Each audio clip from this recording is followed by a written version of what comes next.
just little things, and I just sort of know, well, this is a good day not to have to make decisions about anything. So it's full moon, was it on Tuesday or was it on Monday? Oh, I think it was Monday, but I seem to get the main impact of it is always just after the full moon. Yeah. Okay. And you find that regularly every month? Every month, yeah. Yeah. Okay. Anyway. And they're just minor things? Well, it's just a magnification, so it just magnifies the energy. So if I consciously feel, positive and those sorts of things, it magnifies that. But if I find myself fighting things, then it magnifies that. Yeah. So which is an important context to have around it. Otherwise, you make it mean things. Like you can make it mean, oh, full moon, okay, bad things are going to happen. It's not that at all. It's just a magnification of whatever is. Whatever is. Okay, it's interesting. But it shouldn't surprise us really, I guess, because the moon has an incredible impact on the Earth in terms of tides and things like that. What are we? 71% water. So, yeah. And like farmers over the eons have used moon cycles for planting and harvesting and things like that. So yeah. And even in 2021, a lot of people still plant according to the moon cycles.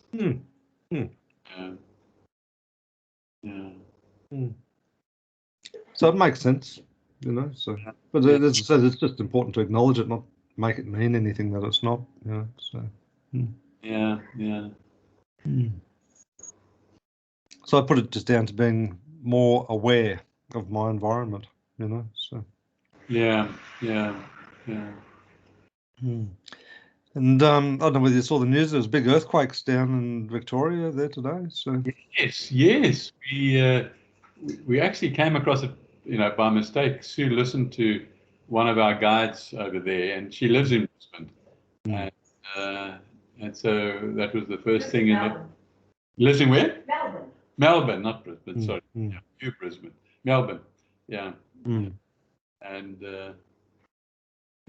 and so we heard about it quite early this morning. Yeah. I haven't looked at it on the internet or anything. Have you? I haven't sort of researched it, but it was about 150 kilometres outside of Melbourne City. Okay. And it was quite a deep one. It was about 10 kilometres underground, apparently. But there was a reasonable amount of damage around Melbourne, like, buildings, especially the older buildings, the brick buildings, being damaged and that sort of thing. So. Okay. But the seismologists sort of say that it's likely to continue on for another month or two, But I mean, I suppose that's only their best guess. Who knows what's going to happen? So there's no way of predicting that sort of thing at all in this day and age. Okay. And even the subsequent ones, they just look at a pattern and say, well, some more are coming. Strange that, eh? It's strange that you've got scientists who work on it. That's their job, and we still don't know. Yeah. Well, I suppose when you think about it, it comes from friction, doesn't it? Friction under the ground. So I suppose it is pretty hard to predict, unless you had some sort of sensor or something down there, But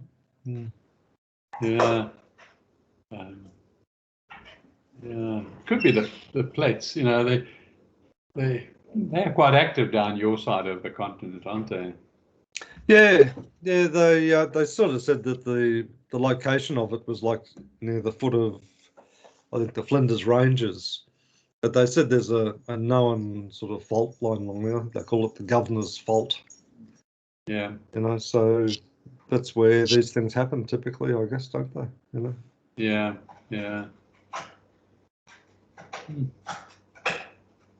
So, I must watch the news tonight and just see what they tell us about it. How's your Get Set Up going, all right? Sorry, how did I get what? How's your Get Set Up going? Is it all settled down now? Get set up. No, it's not settling down at the moment. There's still technical problems, but despite the technical problems, it's going well. We as I mentioned to you on Sunday, we've got this change taking place. So the big change is really 1st of October, and we've already had the sort of the people changes. So they've been with us this month, and they're making the changes for October. So yeah, they are. I'm after our last conversation on Sunday, I'm just going with the flow, and trying to encourage Sue to do the same. Yeah. And we'll see. I've got a hell of a lot of research to do before the 1st of October. Okay. Because I basically research 1 week in advance. So, like this week, I know what I'm doing, of course, but I only start my research at the beginning of this week for next week. So on Monday, I do next Monday's research and so on. Now I've got a lot of classes starting on the beginning, the first week of October, and so those are over and above the normal ones that are content changing. So a lot of research, which is fun, a little stressful, but it's I enjoy doing it. Yeah. Yeah. And you're still quite interested in the subject matter that they're proposing for you, isn't it? Yeah, it doesn't really matter what I research, because they seem to. I don't know whether it's my contribution and what they think, but there's a lot of interest, and I think rightly so, for me to do things around plants of various descriptions, with any sort of plants or herbs or vegetables things. So there's sort of, I've got more classes in October around that subject matter. Okay, but I still have my my mystery classes, and they've just told me how they want me to handle it more strongly. So, and I'm okay with that. And then the science ones, they changed the name of it, but they allow me still to do my science. So, so that content is still left up to me.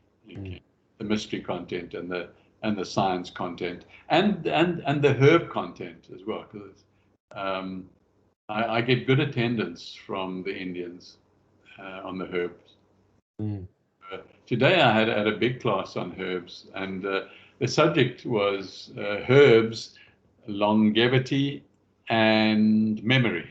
The title that I gave them 6 weeks ago when they wanted the titles, and I hadn't given much thought to it.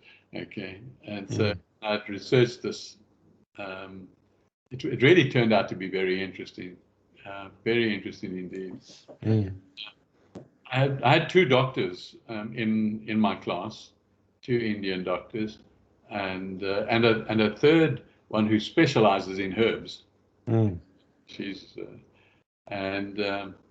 so I got them to contribute. I asked their opinion and so on, and you ask any Indian for an opinion, they give you an opinion. Yeah.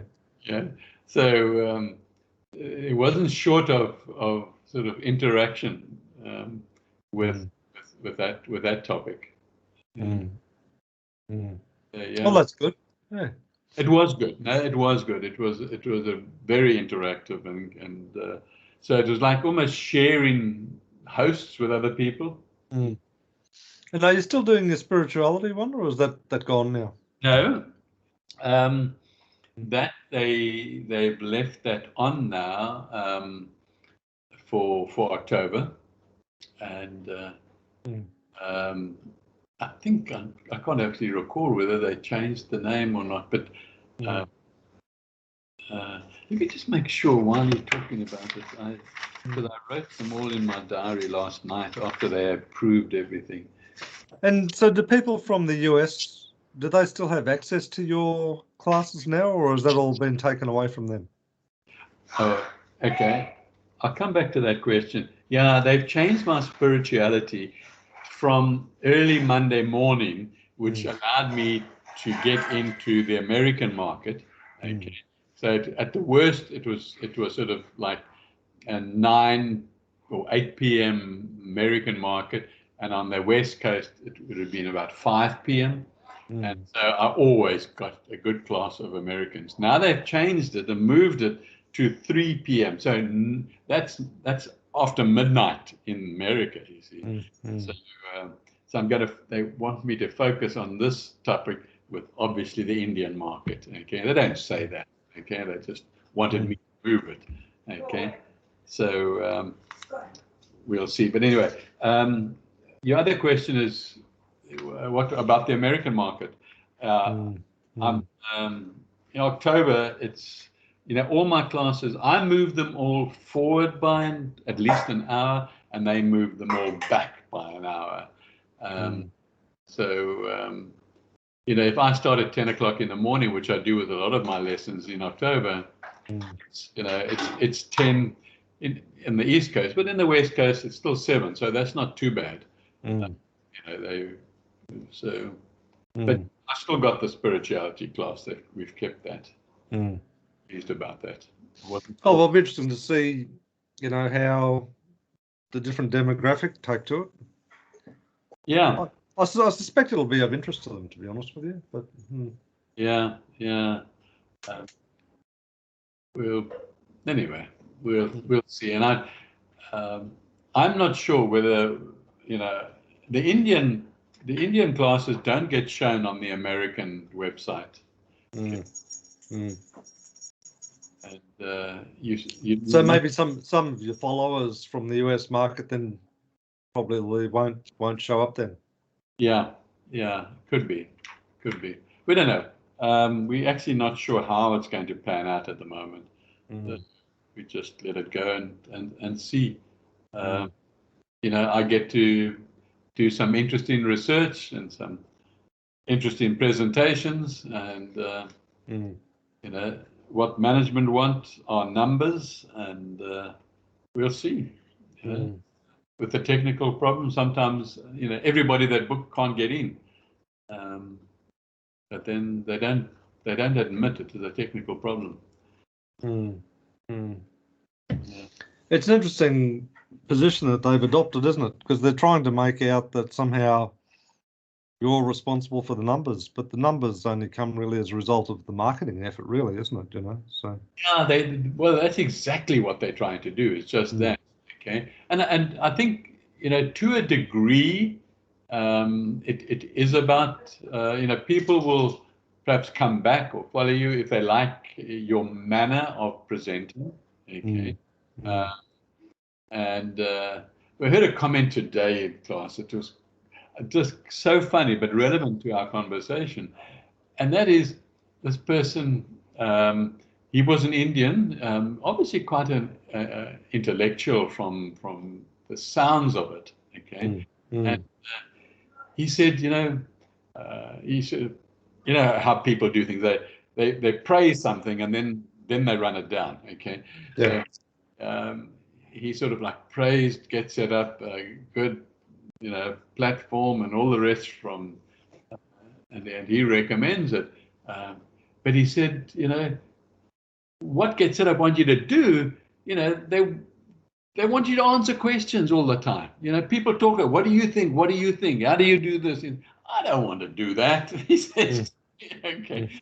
And that's the way we've been trained. We've got to involve the people, but it doesn't fit everybody. So, yeah. So yeah, well, I can sort of understand that, because some people just want to sort of be passive, don't they, and just get access to information without having to Yeah. share. And the trouble is, you know, as you've said before, you get some people who want to try and dominate it, and some people who, Yeah. you know, sidetrack it and everything. So yeah. Yeah. And then some people get fed up with other learners talking too much. Yeah. And you can see if they have their video on, then you can see the expressions on their faces when somebody goes on for too long.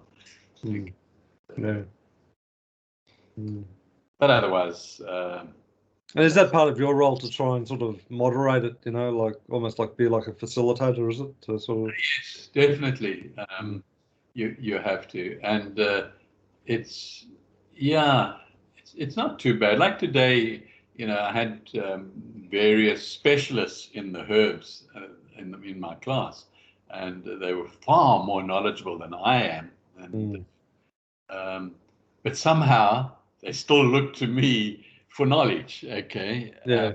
you know, even though they have specialist knowledge, and so yeah. You know, we came. Because I do my research well. Okay, I really do. Okay, and we were doing the sort of the most beneficial herbs for longevity and memory, and we came to two next to each other, and one was turmeric and one was garlic. Okay, and I said, you know, I can't choose between those two for my top herb, okay, for the subject. And then I asked each of the doctors. And one doctor said, such a brilliant question. He said, I've never thought about it, okay? Yeah. So, yeah, you know, and then the learners in the class, the others, you know, will clearly pick up their ears and realize the importance of maybe definitely those two particular, you know. So, yeah. And yeah. Then when the one doctor particularly when he agrees with something I say, you can see not only is there a broad smile, but there's like a thumbs up, thumbs up, you know. Interesting. Yeah, that's good. Yeah. Yeah. It's a far cry from all of the disruption you had there not long ago, wasn't it? You know, with people jumping in and everything. So yeah, all those Zoom bombers. Yeah. We don't have any of that anymore. Well, that's a good thing.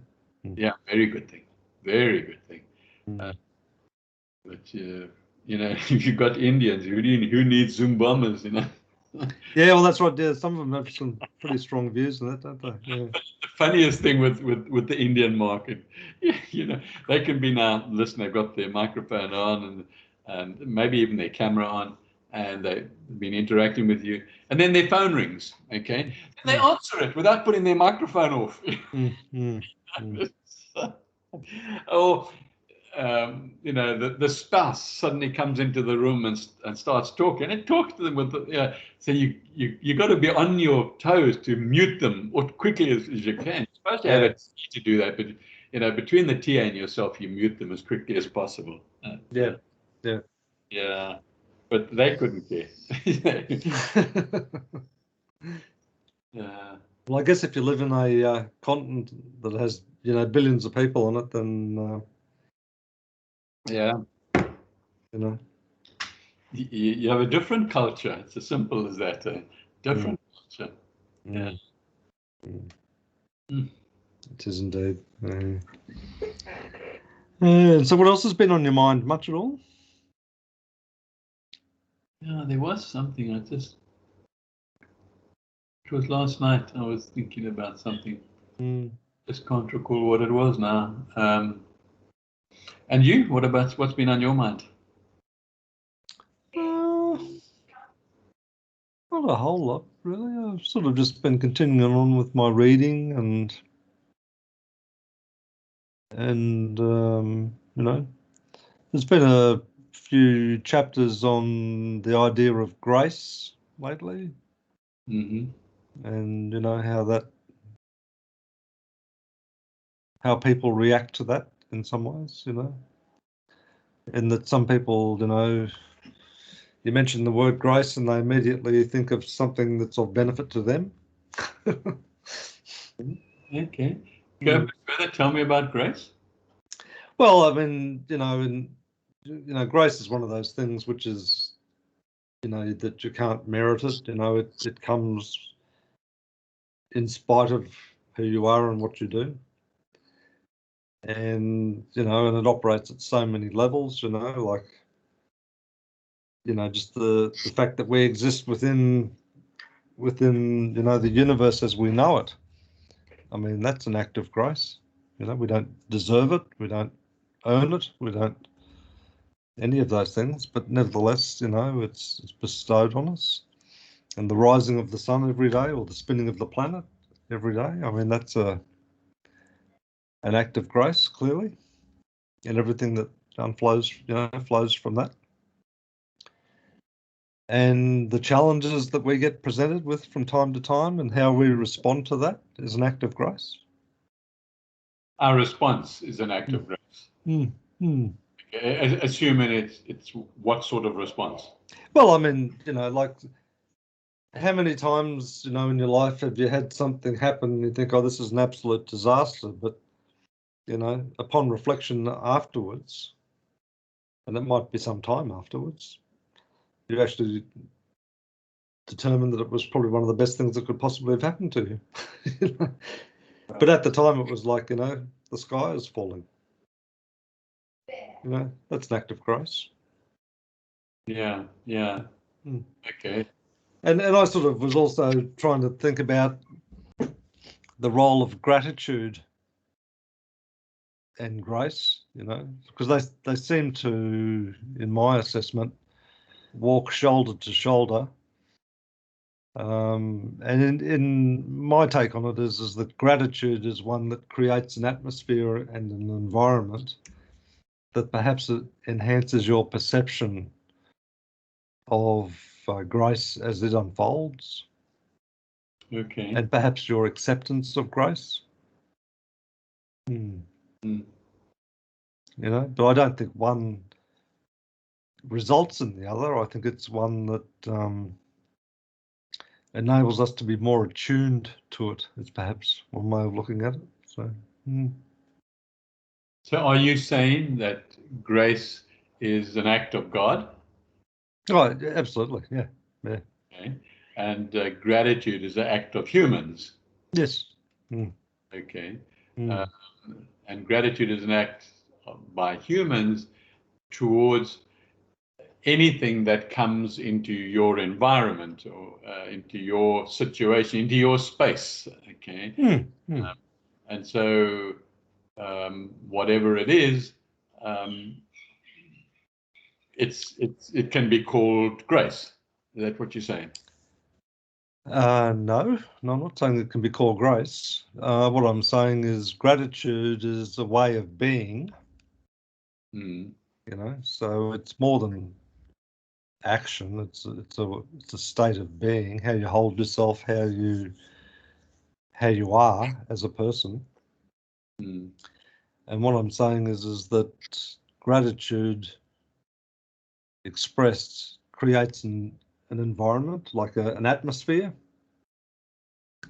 and that atmosphere enables you to be in more tune with grace, because grace quite often is very subtle, depending on where your level of awareness is. I mean, the fact that very few people are even conscious of their own breath, or their heartbeat, or the workings of their body, or the impact of some food that they might eat, or those sorts of things. Whereas if you're grateful for your health, you're raising it to your consciousness, I think. And then your response to that awareness can typically be a response to it being an act of grace. Okay. Yeah. that's clear. And I think if you take that step further, without mincing words, if you live your life consciously aware of God within your moment by moment living, that will be a very different way of being than going about your day as Michael or Don. Yeah. Okay. I agree with that too. As I've been reading this book, and it's quite a lengthy book, but it's one that I'd sort of recommend to you. It's something that takes a long time to sort of get your head around the nuances associated with it, because some of it seems very philosophical, but on the other part, it's not. And I'll give you an example to try and illustrate. The part of the view of seeing from the divine perspective, so you disappear in favor of others, raises questions about what's living and what's dead. So when you step into your car, for example, you become the car, or the car becomes you. Yeah. And you say, well, that's not possible because the car is not a living thing. Well, it does become you when you're driving it because you're controlling it. Right. And you can take that idea and expand it out. Then you can sort of say, well, is the earth itself, is it a living entity? And some people say, no, of course it's not. It's just rocks and dirt and Yeah. But the reality is that we're part of the earth. So by default and logic, the earth is alive. Yeah. If you're to argue that I'm alive, well, then the earth has to be alive because you're part of it. You cannot exist apart from it. Right. Yeah. And then you can even take that out further. Well, what about the solar system? What about the galaxy? What about... And it cycles you back to a lot of the teachings. Not that you'd sort of the teachings say it in this way, but the teachings about oneness. About being at one with everything. Yeah. Well, this is a sort of a logical way that you can work your way through that. You say, well, I can't exist apart from the universe, even though I find it very hard to comprehend because of its enormity and its vastness and its mystery and all of that sort of thing. So therefore, the universe must be alive. Yeah. And then what about God? What about God, him or herself? Or even if you take the gender out of it, what about God? Well, God's alive. I can't exist apart from God, so God must be part of me. Right. Convince me that it's not true. Okay, interesting book. And then you can go the opposite direction from the macro down to the micro.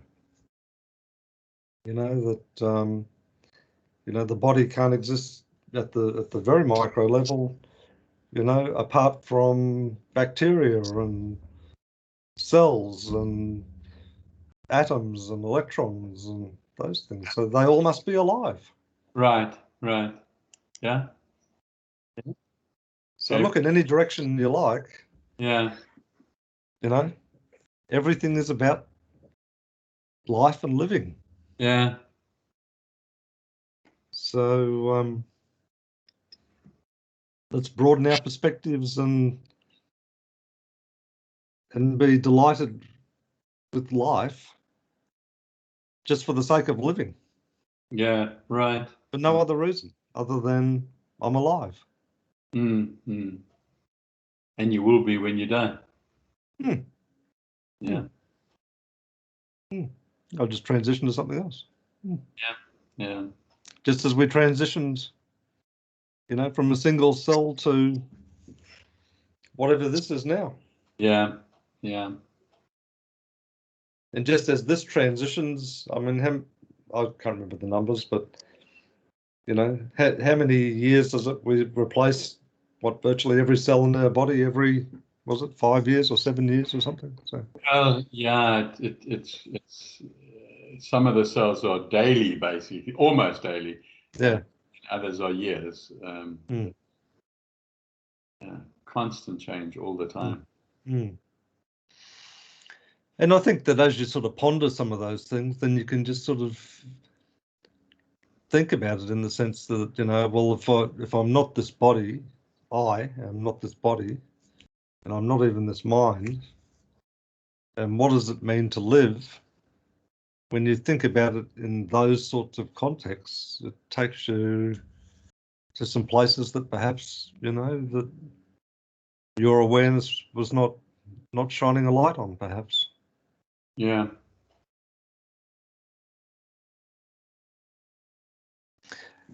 And if you say, well, that's all very interesting, Don. So, but what does it mean?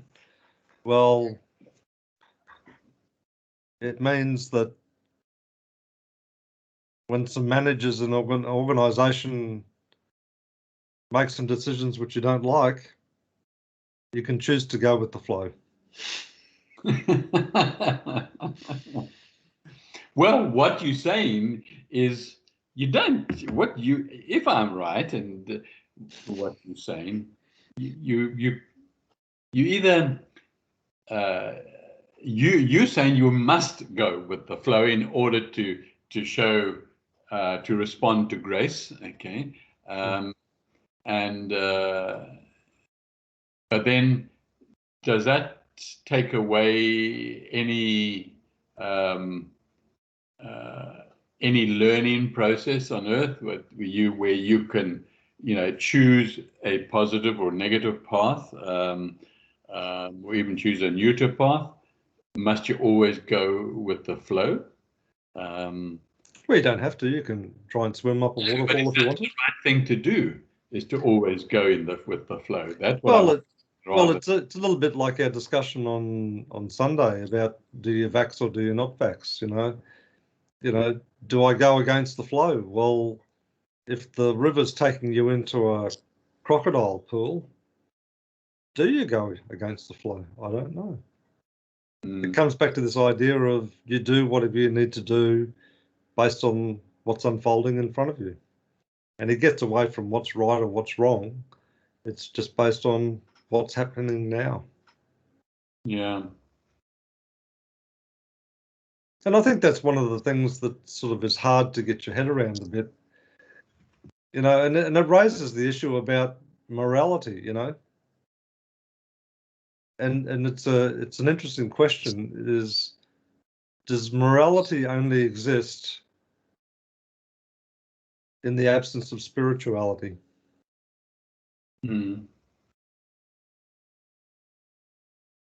Yeah, that's interesting.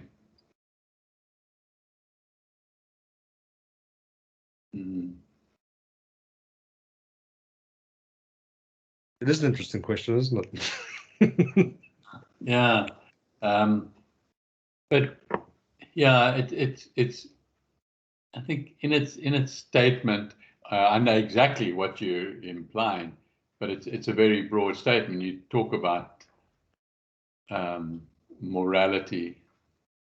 Are you saying that life ends? Is that what your mortality? Oh no, not necessarily. I mean, like some of the moral rules will tell you that, things like, I don't know, take an extreme example, that it's not right to take someone else's life. But if you find yourself in a situation where, say for example, there's a terrorist type person walks into your house and is threatening to kill Sue. What are you going to do? You're going to shoot him in the face? Yeah. Right, you know. But that's exactly what I'm really saying as well. I agree with your example. There are situations all the time, when it comes from Get Set Up or others, or the vaccinations. Do you go with the flow? Is a terrorist breaking into your house part of the flow you got to go with? Okay. And the answer is no. Emphatically not. Okay. I think we're missing some sort of ingredient in this discussion when we talk about go with the flow is the only way. Okay. Exactly right. I mean, it implores us to go back and really investigate the depth and dimension of spiritual living. Yes, it does. Yeah. And spiritual living, it does definitely. There is the freedom of choice, about whatever's in front of you, based on your consciousness, I guess, at that moment. And that choice has nothing to do necessarily with morality or with spirituality. It is what it is at the moment. The right thing, maybe the right thing is to continue to be living and continue your path here, not to give it up because you're going with the flow and you allow the terrorists to shoot you. Okay. Or whatever the decision is. And I think the thing too is the reality is that, you and I know that, perhaps 5 years ago, our level of awareness on, probably a range of topics was quite different than it might be today. Without a doubt. Because our awareness has expanded and grown, Did it make the decisions we made 5 years ago, right or wrong, or good or bad, or any of those sorts of dimensions? No, not necessarily, because we probably weren't capable of making decisions in the way that we make them today, back then. Yeah. No, I agree. I mean, if you just go back to the years where you and I were first talking about consumerism and consumeristic society, that was a long time ago. Now it's something we don't even discuss. Okay. It's like past it, been there, done that. And, it would never be a choice, I don't think, for either of us to get ourselves involved in a consumeristic business. Okay. And we recognize the other, but we are aware where we're heading. We might not be able to influence it, which I think we tried to do in time gone by, but we don't try now. Okay. We go with the flow now. Okay. Allow things to grace us with their presence. And then being grateful for that that being bestowed on us or bestowed on our environment. And yeah.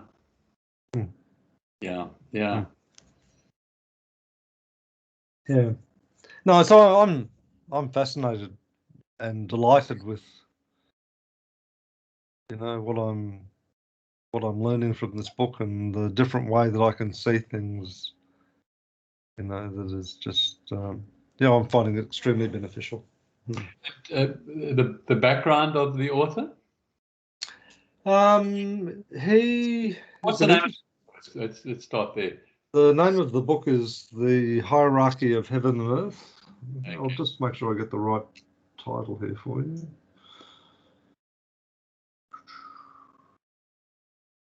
It's an audio book, eh?